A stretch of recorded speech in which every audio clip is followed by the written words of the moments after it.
عرشوں کے مالک نے قرآن پاک میں فرمایا یا ایھا الذین آمنو، اے ایمان والو، قوا انفسکم واہلیکم نارا، اے ایمان والو تم بچاؤ اپنے آپ کو اور اپنے گھر والوں کو آگ سے۔ وقودھا الناس والحجارہ، وہ آگ کہ جس کا ایندھن آدمی اور پتھر ہے۔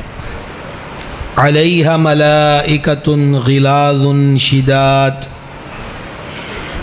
پھر اس جہنم میں، جس آگ میں جلانے کے لیے کافر انسانوں کو اور پتھروں کو جن کی پوجا کی جاتی ہے ڈالا جائے گا، اس میں مزید عذاب کے لیے جو فرشتے مقرر ہیں، فرمایا علیہا ملائکۃ غلاظ شداد، کہ وہ فرشتے بڑے طاقتور اور سخت گیر ہیں۔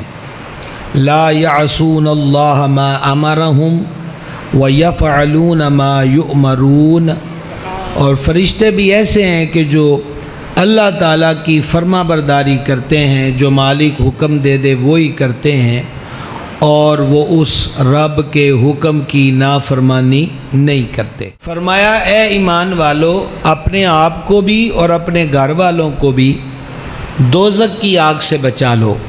آگ جلانے کے لیے لکڑیاں، بالن، سوکھی گھاس، مختلف چیزیں ڈالی جاتی ہیں جس سے آگ کی شدت میں اضافہ ہوتا ہے، لیکن فرمایا جو دوزخ کی آگ ہے نا، اس کا ایندھن، ہمارے پنجابی میں کہتے ہیں بالن، اس کا جو ایندھن ہے وہ انسان، آدمی اور پتھر ہیں۔ مفسرین کہتے ہیں کہ جن انسانوں کو ڈال کر دوزخ میں مزید اس کی آگ کو بھڑکایا جائے گا وہ کفار ہیں۔ والحجارہ، اور جن پتھروں کو ڈال کر مزید دوزخ کی آگ کو بڑھایا جائے گا وہ پتھر ہیں جن کی کفار و مشرکین پوجا کرتے ہیں۔ بتوں کو بھی ڈال دیا جائے گا، پجاریوں کو بھی ڈال دیا جائے گا۔ اچھا، ایک تو یہ ہو گیا کہ اس کا ایندھن آدمی اور پتھر ہیں۔ پھر ایسا ہی نہیں ہے کہ ڈال دیے گئے، فرمایا اس کے اوپر پھر ہم نے فرشتے بھی مقرر کیے ہیں۔ لوگوں کو جن کو عذاب کے لیے ڈالا جائے گا ان کو مزید عذاب و تکلیف پہنچانے کے لیے کیا مقرر ہیں؟ فرشتے۔ پھر فرشتے کس لیول کے ہیں؟ غلاظ شداد۔ غلاظ یہاں پر فرمایا گیا سختی کرنے والے، غلاظ کا مطلب ہے سختی کرنے والے، اور شداد کا مطلب ہے طاقتور۔ یہ کیوں کہا گیا؟ ملائکہ مقرر ہیں اتنا ہی کافی تھا، لیکن غلاظ اور شداد فرمانے کا مطلب کیا ہے؟ مطلب یہ ہے کہ بڑی دفعہ ایسا ہوتا ہے کہ بندہ شروع میں غصے میں ہوتا ہے، وہ دوسرے کو مارتا ہے اپنا غصہ ہلکا کرنے کے لیے، ارادہ اس کا یہی ہوتا ہے کہ میں اس کو کاٹ پھینکوں، لیکن لمحہ لمحہ اس کا غصے کا لیول کمزور پڑتا جاتا ہے اور پھر وہ اس کو چھوڑ دیتا ہے۔ فرمایا جس جہنم میں تمہیں ڈالا جائے گا اس پر جو فرشتے مقرر ہیں ان کے دلوں میں نرمی کوئی نہیں، رعایت کوئی نہیں، وہ بڑے سخت ہیں اور وہ طاقتور بھی ہیں۔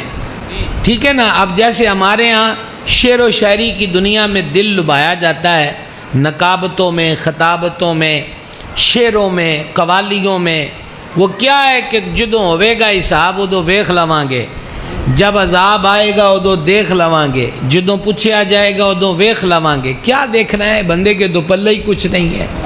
یہاں پر دو چیزوں پر پہلے ہمیں گفتگو کرنا ہے۔ ایک ہے قوا انفسکم واہلیکم، پہلے فرمایا اپنا آپ بھی بچاؤ، اپنی ذات کو بچاؤ، کس سے؟ جہنم سے۔ اور دوسرا واہلیکم، اور اپنے آل و عیال کو، اپنے گھر والوں کو بھی بچاؤ۔ اپنے آپ کو بندہ کیسے بچا سکتا ہے؟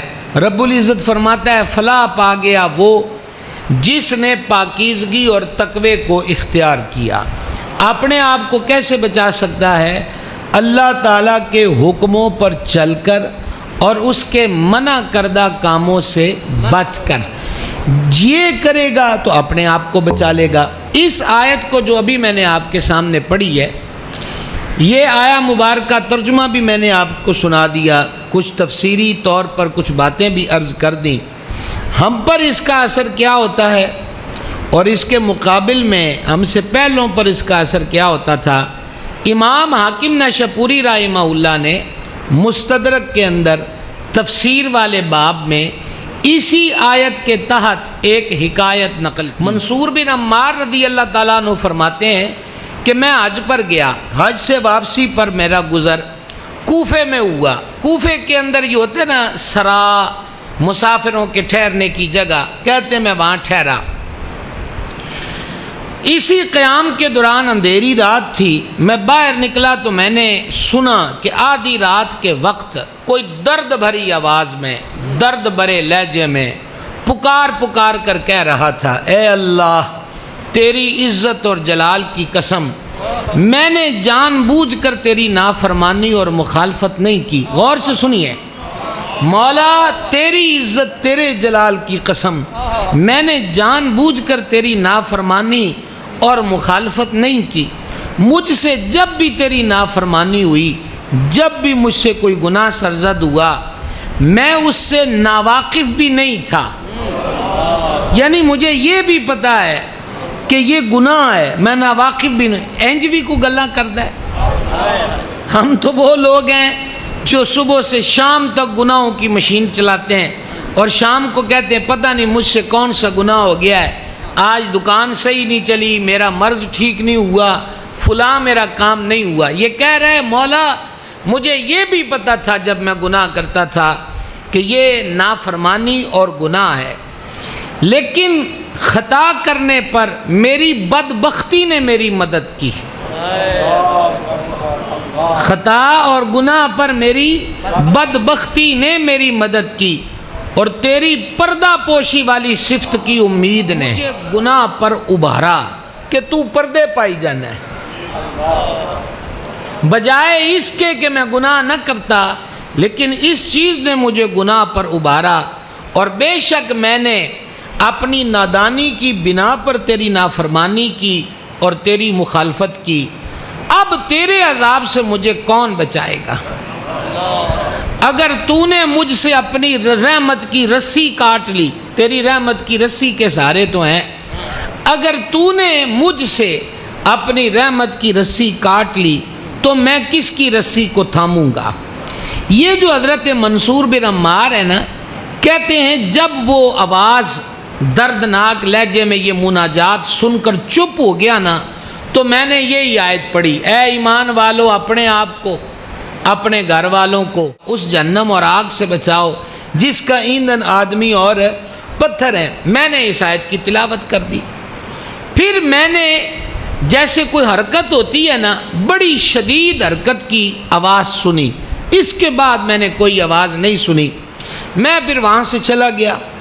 دوسرے دن میں واپس اپنی جب رہائش گاہ پہ لوٹا تو میں نے ایک جنازہ رکھا ہوا دیکھا۔ میں نے وہاں موجود ایک بوڑھی بی بی سے پوچھا یہ جنازہ کس کا ہے؟ وہ مجھے نہیں جانتی تھی۔